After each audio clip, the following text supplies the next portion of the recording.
Thank you so much, Suzanne Fox. Okay, Lonny Balbi. First of all, we should talk about DJD's fundraiser on Saturday night. What a great night. Yeah, well, were you dissing me on Friday? I wasn't dissing you. I was explaining that you have a very cool ensemble. Well, my fashion sense has been known worldwide, but I heard you were dissing me on Friday's show. What was that all about? Well, see, I was just saying, I wasn't dissing you at all. I was saying you have you wear a typical outfit as this cool sort of tux jacket, and you wear very snug shorts. Very snug.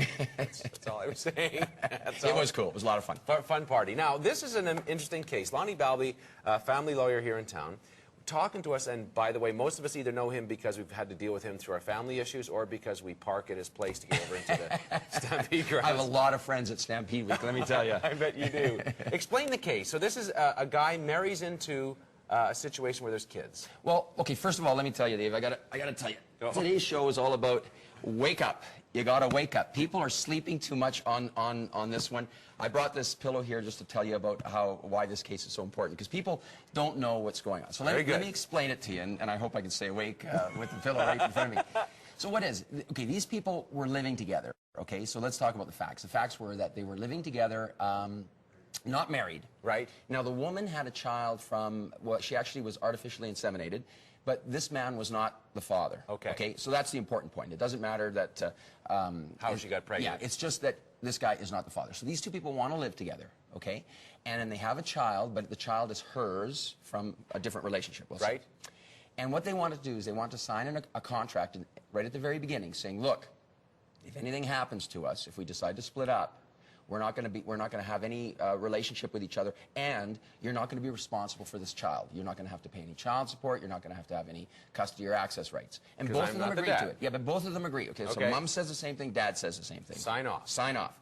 And what the court said was, and this is an interesting case because it went to our Alberta Court of Appeal, actually, and the court said, look, it doesn't matter that you sign this agreement. We're going to have to wait and see what happens. Are you going to actually be a parent to this child?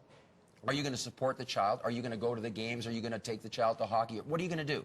We're going to wait and see what happens. And at the end of that, if you decide to split up, you may be found in what we call, as lawyers, we call it in Loco Parentis. But it's a special sort of a law that says if you do that, if you end up being in a relationship similar to that of a parent to a child, you're going to be found to be legally responsible towards that child. So even with that agreement, even if you signed it up and everything was done all properly, the courts said, look, that's only one factor that they may consider. What may happen is, at the end, maybe 10 years later, we're going to find you in Loco Parentis, and you're going to have to pay child support. You're going to have the rights of access. You're going to have the rights of custody. You're going to have all the normal parental rights that anybody could have. Really? But what's interesting about this is that people, I mean, so many times that I talk to people, when you tell them that, they, for example, I mean, a very common example would be, a guy moves in with a woman and she has 2 children from a previous relationship. Right. Same kind of situation. They live together for a number of years. Maybe they get married, maybe they don't. And then they end up breaking up. And then the guy might have parental responsibilities to that child, even if that woman is receiving child support from the natural father. Really? Really. So you get, it could be doubled up. So then, even if I'm the second one, if I'm the second person there, I'm the dad, I'm not the dad, I'm paying child support, and the dad is paying child support. Could be. Could be. It's possible. It's really, really interesting. Now, I mean, the usual situation we have is when the natural father is not in the scene anymore. But there are lots of cases where there's actually child support being received from 2 different dads, even though one of them is not the father. And what's interesting as well is that even if that father never even intended to have anything to do with those children, or, for example, a lot of people think, well, look, if that dad had adopted those kids, that's different. Doesn't matter. Adoption's not the question. Is, did you stand in the place of a parent? And did you treat the kids like they're your own kids?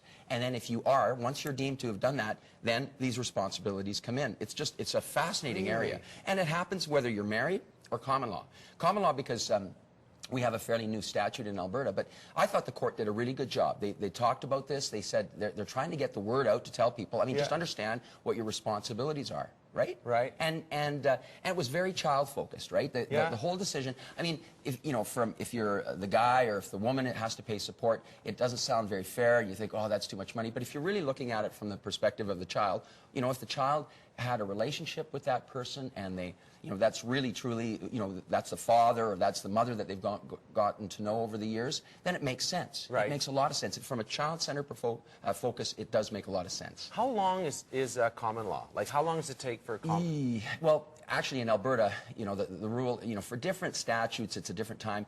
What I like to tell people is the moment you start to live together, you're common law. The very minute. I mean, you are for most reasons. Now, in this situation, to actually be in Loco Parentis, you have to be together for a period of time, and it depends on the age of the child. For example, a 2-year-old, you might be together for 3 years, and you could be in Loco Parentis.